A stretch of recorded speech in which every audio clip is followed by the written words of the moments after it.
Kamusta ka, Aki? Okay naman po.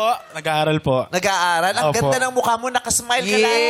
Ang ganda ng energy na binibigay mo. Tapos yung smile mo mukhang totoo. Kinakabahan nga po eh. Kinakabahan ka? Opo. Gusto mo tibtibahan ka namin? Wow! Kinakabahan na nga eh. Oo. Naku, may sugat ka po. Oo. Paano ba yan? Paano? Hindi, kasi ano yan, sinusugatan talaga yan, tapos tinatatakan yan. Tinatatakan yan, inspected by Meat Commission.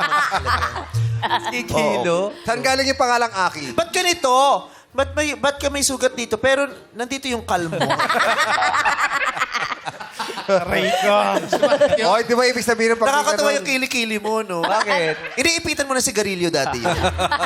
Kasi, ganyan din yung kilikili ko dati. Kasi pag dumarating yung tatay ko, ginaganon ko na. Kasi tinatago mo yun, no? Oo. Di ba ibig sabihin Actually. ng pag may kalmot, parang pumayat ka na? Di ba? Pag- Yes, pumayat na yun. Pumayat ka. Yes, Pag nakikita may- yung stretch mark. Iba po yun Kasi sa akin. pumayat ka o nakipagharuta ka kay Wolverine kayo ng mga kalmot-kalmot.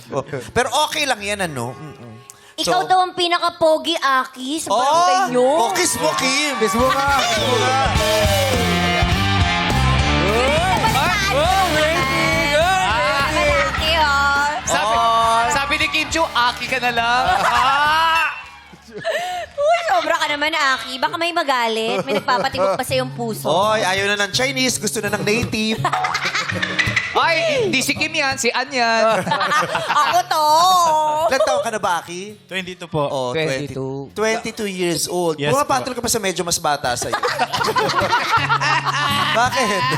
Okay lang naman because when it comes to love, age doesn't matter. Oh. Tama, O tama. saka-sakali, Aki, ide-date mo si Kim. Saan mo siya dadalhin? Yes. Siguro kung i-date kita, dadaling kita sa sa Samgyupsal. Saan? Samgyupsal. Sang banda yan. Dito lang sa may SM. Tapos, anong gagawin natin? Nanonood ng sine. Wow! Ikaw ang pinaka-sweet na Pokemon character na kilala. Gotta catch 'em all! Pokemon!